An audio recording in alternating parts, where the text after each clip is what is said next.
Hello guys, welcome back to my first video. This is my first video, obviously, so I'd like to say what I'm doing for my channel. So for this channel, I will be doing all type of computer tips, tricks, hacks, and glitches for gaming, graphic design, streetwear, all that kind of stuff. So for the first video, I'll be showing you guys a lot of cool tips and tricks on Google Drawings. So let's start off. We're going to be going basically from left to right on these tabs up here as a guide for my video. So let's start over here. So this tab is basically all your basic things you can do.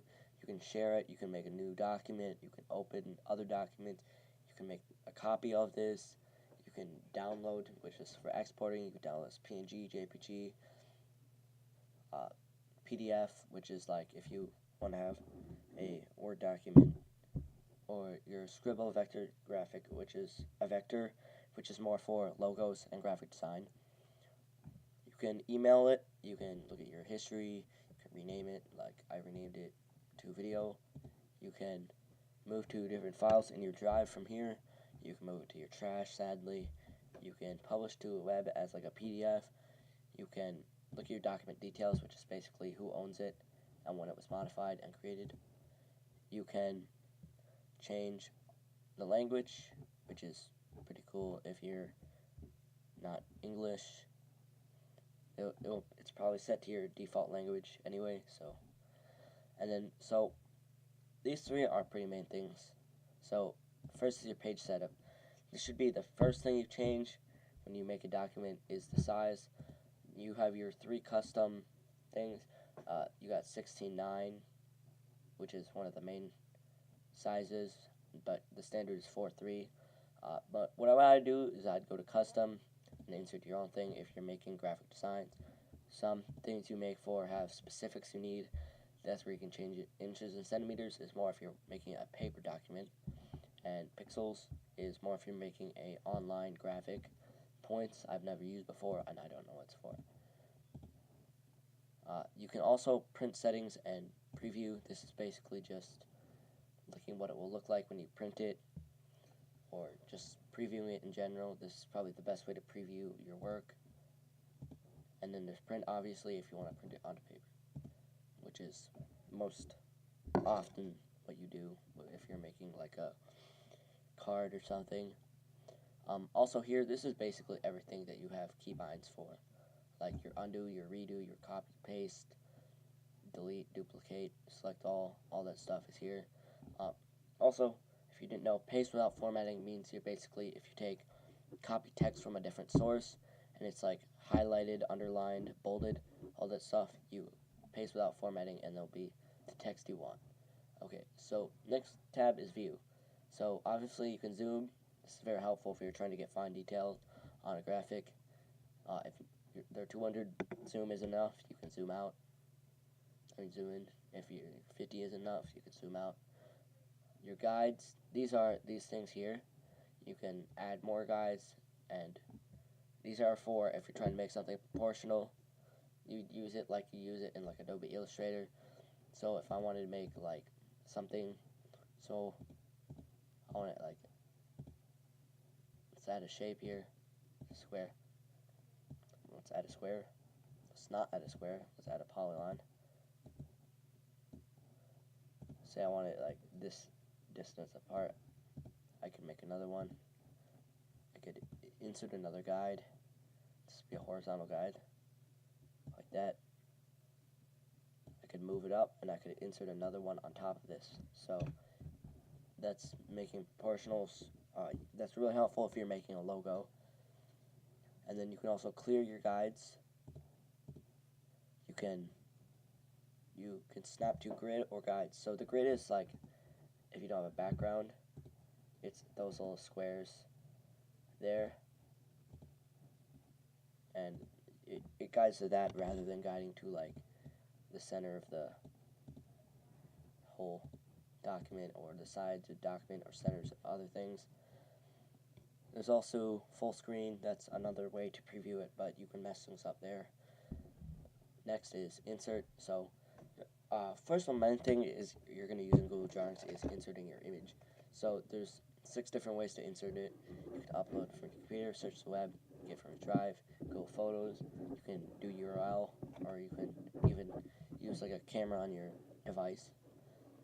I just upload from computer most often. So a few things you can actually do with images you insert into your document. So first, you can add a border. So you can make it like bright green border.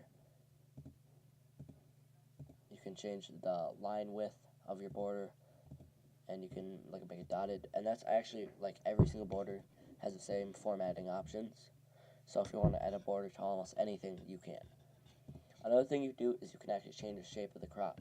So you over here, you click this symbol and you get different shapes. I can even make it like a division sign if I wanted to, and it will have the same borders and stuff, but it will actually be cropped to that. So if you have like a photo you want to make into a circle, like I have here, I just cropped it into a circle, but it's actually originally a square. If it's originally a circle and you make it a square, that doesn't work. Next insert is shape. So a lot of cool things with shapes. First of all, you can actually type in shapes. Even in polygon shapes here, you can type in those. I think. Maybe not. But you can type in almost any shape. You can change the border of the shape. You can change the color of the shape. Cool trick, if you want to make like a triangle that's the same formatting as this, you select this shape, you do your insert, you insert your shape. Let's say I want to make a triangle, and voila, you have a triangle that is the exact same formatting, with the same border, color, everything. The font inside will be the same color and font, but it won't actually have the same font inside, or text inside. Okay. Another tool for shapes is if you want to change the size of it without changing the proportions, you hold shift. If you don't hold shift, some wacky things will happen, like you make it super weird. If you hold shift, that won't happen. Or you can hold control, you can change it from the center. You can hold shift and control and change it from the center. That's pretty helpful.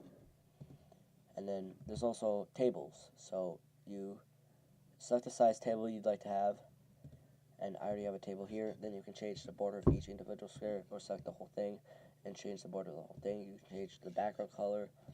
Like if I wanted to change the background color of the whole thing, I just select that, fill that color. Then you can obviously type in it, and that's tables. Put them all over the place, change each individual line, and yeah, tables are pretty helpful if you're trying to make like an infographic. Then there's charts and diagrams, which is more if you're inserting them from Google Sheets and you want to have data over lines. So you have all sorts of lines. You can have lines, arrows, these. You have your curved lines. So curved line, you just select there, select there, select there, select there, select there, wherever you want. If you want to just close the line there, you just double tap. But if you actually want to make a shape, you can go back to your original point and it will be the shapes. There's also polygon, which is same thing, except there's no curve to it. You got scribble, so if you want to draw something, you could. There's all kinds of lines. So one hint for lines is if you have a line here and you want to make it just straight across, like I want to make a line that just comes out of the back of this word art. You hold shift and it will actually just go straight, or whatever angle you want. If you don't hold shift, you might not get a perfectly straight line. It might be crooked. If you hold shift, it'll be perfectly straight. And you can also change the ends of the lines here, if it's dotted or dashed or straight, the thickness of the line, and the colored line. So that's pretty cool. Then there's also word art, which is what I skipped over because word art has a lot more to it. So you type in your text here, and then you can also do the same thing as you did with shapes. If you want to make word art the same, you do that, and then you insert word art, and it will be the same style as this one. But you can change like your font here. You can make it bold, make it italicized. You can give it like a border, give it a dotted border, make it thicker, fill it with like gray, do whatever you want, and you can have all kinds of text. This is really helpful if you're making anything out of Google Drawings. You do not want to use text box. You actually want to use one of these because then you can like change the size of make it taller, make it wider without actually having it conform to the original font. So if you want to make like really tall text, you can do that. Also, I skipped over text boxes because those are very similar to word art. It's just like typing in your normal thing. Basically, the whole formatting tab though is for text if you're typing. There's also special characters, which is like this arrow here. It's a special character. You just go there and you insert your special character, and you have your arrows there. Onto the format thing is like I just said, that's all for text. So the arrange is very helpful. So if I show you here, this is actually has a lot to do with this. So first of all, order, I can bring it backwards, I can bring it forwards, I can bring it to the front. Now it's actually in front of the other one, unlike it was before. You can center it on the page horizontally, you can center it on the page vertically, and you can also rotate it, so I can flip it and rotate it, which is pretty cool. Next up is, also, another quick thing there is if you just want to change the order without actually having to go to the tab, you can do Control and then the up and down arrows will actually change the order. So I can put it like behind other things or in front of other things doing that. Finally is the Tools tab, that's just spelling and dictionary, and then the Help is if you're lost. That's all the keyboard shortcuts, so duplicating is the first one there, and there's all kinds of different things. I'd suggest looking into that because that's pretty cool. And the final thing is actually the left click. You have all kinds of stuff here. You can change the background here. There's the background color. I can make it like yellow. And then there's commenting. You can select something and you can comment up here. So selecting things is you can insert your comment here. Like say, I already said that one's cool, but that's also cool. So that one's cool as well. Then there's the other option. You can actually add links to images like I did here. You just do insert your link. I don't know where it is. It's insert link there. Or Control K. And you can insert a link. You can change that link. You can remove the link if you want. And that's about all I have for you today. Thank you for watching. I hope you enjoyed.